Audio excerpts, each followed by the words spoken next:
Folks, I wanted to give y'all kind of a rundown and an update, if you will, on the project 1911 that we're calling Project 360. Some of y'all know the meaning behind that. But anyway, I wanted to give you a rundown on that. I didn't get any video or any real pictures or anything. There's a couple pictures floating around there of the slide before we had any work done to it or anything. So I'll kind of give you a rundown on what we did to that. I'll talk about this frame that we're using and what's so special about this barrel bushing. You'll find that out right now. Alright, first off, the slide. There's nothing extremely special about the slide. Had the ejection port lowered just a little bit. No real special features here. They all will be dovetailed so that you can change the sights if you choose to change to a night sight or anything like that. I personally don't care much for night sights. Can't talk. But the option will be there. What will make the slide different is some of the internals we used on the slide. All that's already in there, but I'll discuss that in just a second. Frame I have not started on yet, so you'll be able to see what we're doing with this. This is just a blank frame, a casting type frame, and we got to come in here and we got to cut these rails on this, and we're going to cut these rails so that the measurement will be perfect for the slide. I wanted to wait till the slide was done, do the slide first. That may be backwards from the way some people do it, but I wanted to do it that way, and then we'll cut these rails so that they fit perfectly against that slide. We're also, right before we do, is going to make a pass on this right here just to make sure this is perfect across here so that there's no movement in that slide at all other than back and forth like it's supposed to.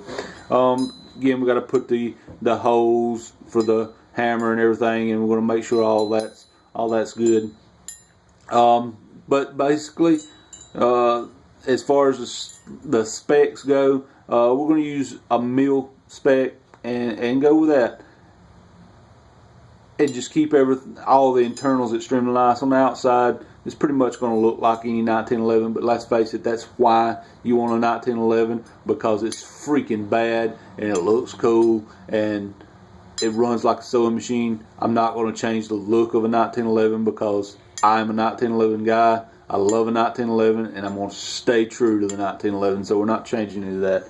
A place or two we spent a little time and a little extra to make sure is this barrel bushing. I said I'd get that. This barrel bushing was ordered a little undersized so it could be machined out so it would perfectly fit the barrel. I cannot stress how important that is, to perfectly fit the barrel.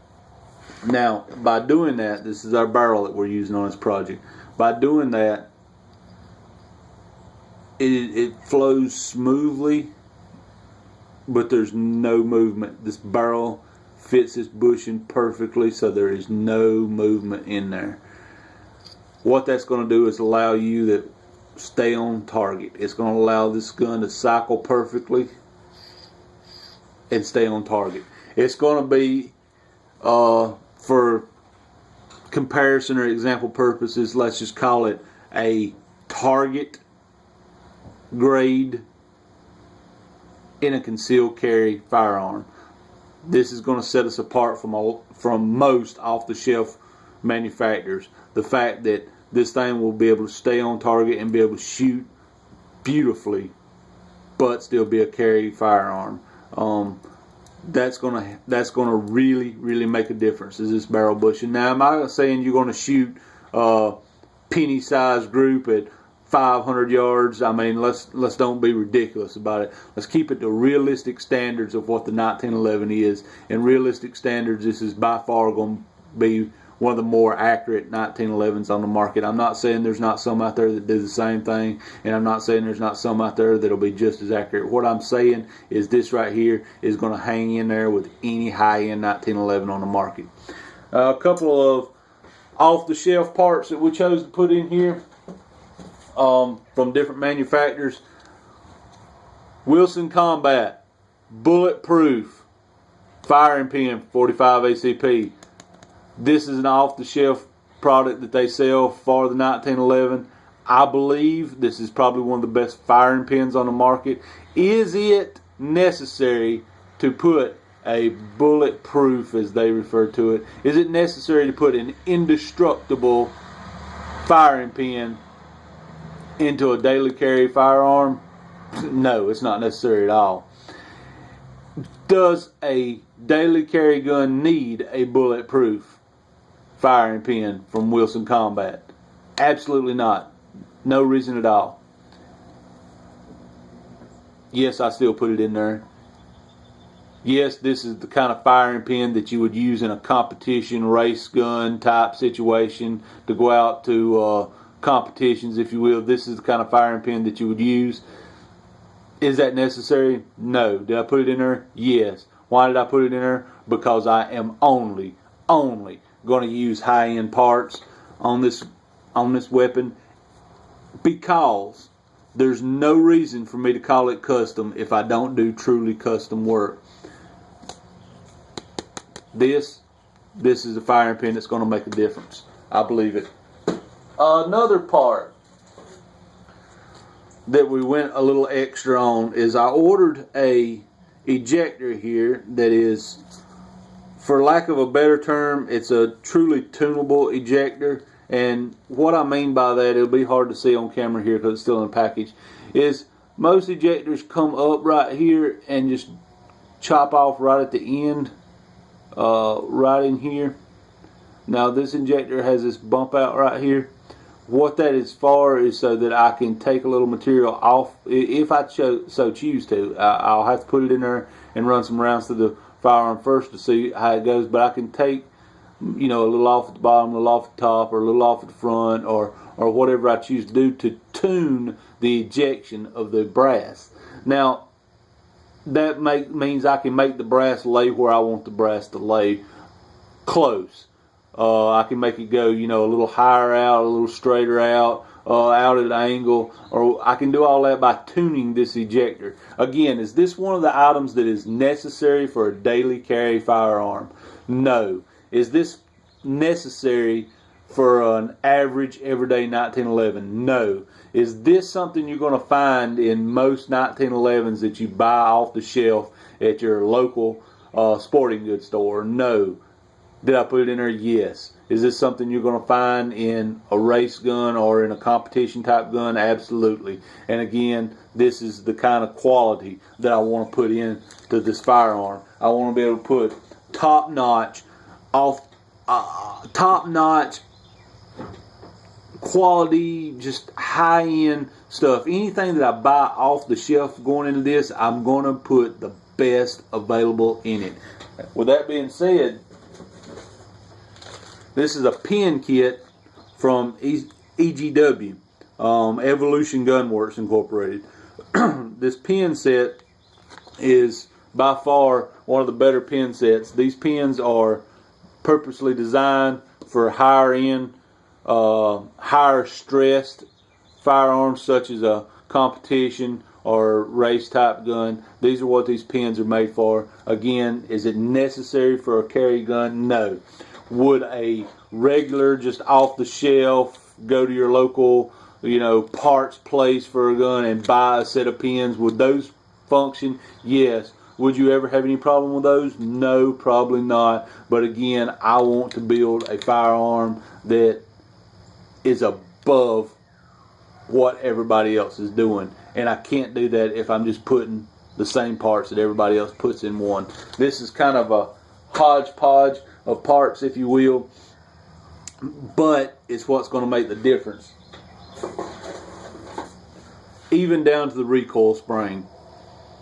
Now, I have a pack of several different recoil springs, and I'm not going to go into specs about the size, the weight, or anything like that yet, because I'm not 100% sure which one I'm going to use. It's going to depend on a few rounds through it and see which one functions best in the firearm and which one gives me the results that I'm after. But even the springs is not a average everyday off the shelf spring. These are springs that are made for a competition firearm. Now, again, I'm building a good concealed carry firearm, but I'm going to build it with all the guts of a high-end firearm. And here's what's going to be awesome about it, folks. I'm going to do this.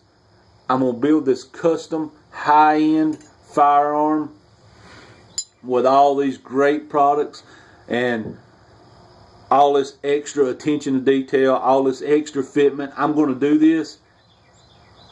I'm going to build it in a manner that it will compete with any truly custom built firearm.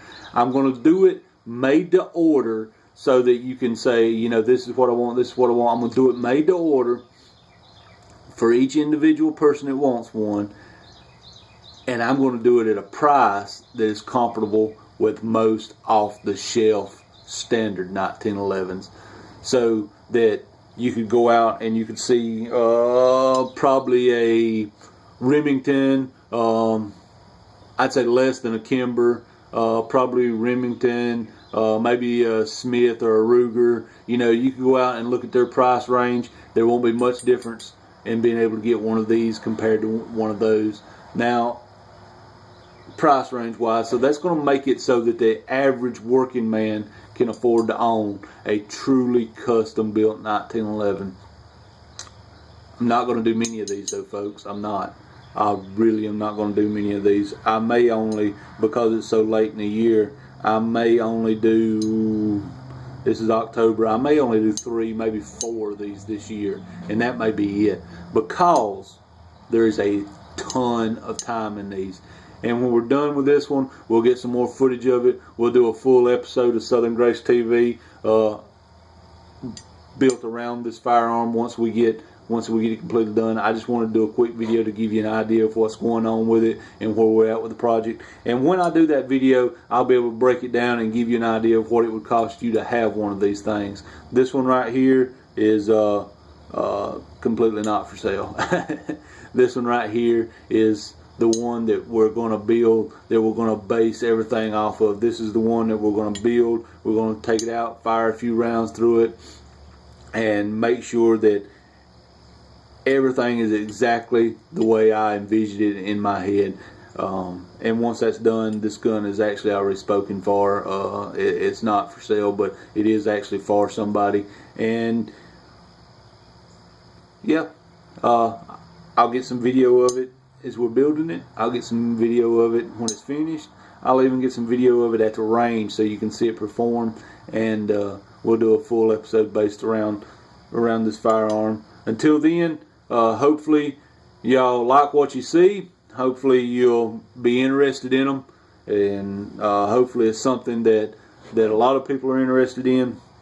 Again, we're not going to do many of them. We may do 3 more this year, and that may be it, if we do that many. Next year I may only do 4 or 5 for the year.